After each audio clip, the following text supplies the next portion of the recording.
Hi mga mi! Papunta nga pala kami ng Eco Park niyan. And then ayan, nakasakay na kami ng jeep. Bali, ang tagal na nga requested ni Kuya Nars yung pagpunta namin dito sa Eco Park. And hindi matuloy-tuloy, which is ngayon lang talaga siya natuloy. Ngayong araw at biglaan ng pamangante. Dahil sobrang busy nga rin pala lately. Kaya ayan, ngayon na lang rin namin sila nalabas. Kaya ayan, kitang-kita naman na tuwang-tuwa sila. And then pagbaba nga namin sa may Pearl Drive is tumiretso na kami dito sa may 7-Eleven para kumain dahil wala pa talaga kaming almusal dahil pagkagising namin is ayan, diretso bihes and then alis na rin kami kaagad. Dahil ngayon na nga lang rin kami nakalabas, ayan, tuwang-tuwa yung mga bata. Itong isa is nagtatakbo-takbo na dito sa may 7-Eleven.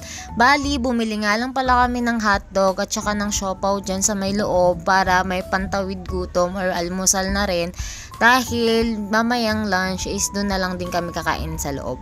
Bali, ayan, paglabas namin ng 7-Eleven, sumakay kami ng tricycle papunta doon sa may looban dahil medyo malayo yung loob ng Eco Park. And then ayan, nag-tricycle na kami kasi sobrang init mga ante. Actually, pwede naman siyang lakarin pero sobra talaga yung init. Para nga pala sa mga gusto ring pumunta rito, magdala lang kayo ng Quezon City ID nyo and makaka-free na kayo. Bali dito, nagbayad muna si Papa ng 20 pesos kasi isa lang yung may QC ID sa amin. And then yung kids po is free. Bali ito, nasa loob na kami ng Eco Park niyan. Pagka nag-tricycle kayo is dito na kayo ibababa mismo sa may loob. Ayan, dito na kami sa may forest, kumbaga tawagin dito sa may Eco Park. Napakaganda dito kasi maaliwalas, masarap yung hangin. Talagang mare-refresh kayo dito, mare-refresh yung utak nyo, masarap yung simoy ng hangin, peaceful and malayo sa polusyon mga ante ko. Napakasarap balik-balikan. Yung mga time nga pala na to is ayan, nilibot-libot na rin pala namin tong buong Eco Park. Bali ayan, naglakad-lakad lang kami, nag-ikot-ikot and grabe, tuwang-tuwa yung mga bata dahil ang tagal na nga rin namin hindi nakalabas. Ayan, napakaganda ng mga puno dito, maayos, maaliwalas, malinis din sila sa loob, wala kang makikitang mga kalat. And bawat kanto, meron siyang mga trash can kasi bawal talagang magkalat dito. And then ayan, tuwang-tuwa sila, na-amaze sila sa mga halaman, tsaka sa mga punong matataas. Bali ito, napadaan nga rin pala kami dito sa may swimming pool area which is sarado na, hindi na rin siguro nila na-maintain kaya ayan, nag-close na siya. May mga makakasalubong ka nga rin pala dito mga foreigners na bumibisita. And then ayan, after that, may nakita silang ice cream. Yan, nagpabili nga sila. Habang kumakain nga sila ng ice cream niyan, bali naglakad-lakad muna rin kami, naghanap kami ng mauupuan. And after nilang kumain, ayan, nakakita sila ng slide. Ayan, naglaro-laro muna sila. Bali, ito nga lang pala yung available na slide dito sa loob. Actually, meron pang isa, pero sira na kasi siya. Ayan na lang yung pinakamaayos. Ayan, tuwang-tuwa sila dyan kasi ang tagal rin nilang hindi pa nakalaro. Siguro yung last na labas namin, birthday pa ni Bunso, which is February pa. Ayan, ngayon lang din ulit sila nakapaglabas. Kaya ayan, happy sila.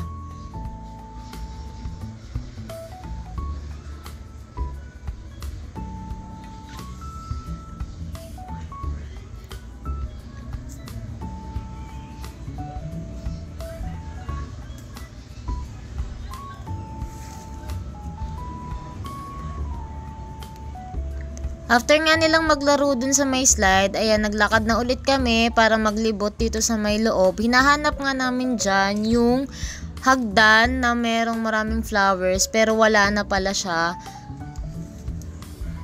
Kaya ayan, naglibot-libot na lang ulit kami.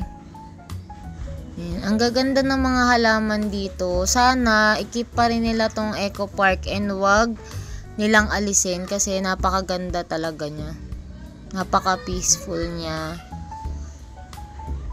Yan, napakalaki nga pala nitong puno na itong nadaanan namin. Hindi namin alam kung anong puno to, pero grabe, napakataas niyan mga ante. And then after nga niya, nag-rent nga pala kami ng bike for 1 hour, which is 250. Yan, tuwan-tuwa yung dalawa. Napagod na rin kasi kami maglakad-lakad.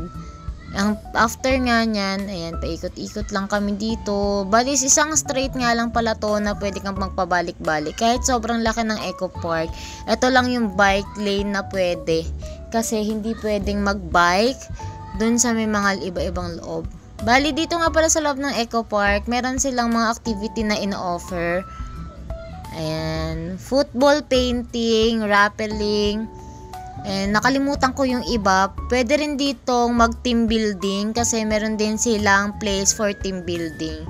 Ayan, ang sarap nga ng hangin dyan habang nagbabike.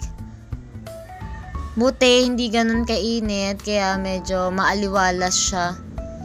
Ayan, pagod na pagod nga si Papa dyan magpedal kasi ang bigat ko daw. And then after that, yan, pumunta kami dito. May nakita kaming ewan ko kung ano yung bilog na yun, pero ayan, nagpicture kami dyan. Pero sa part kasi na yan, mainit, kaya saglit lang kami, umalis na rin kami.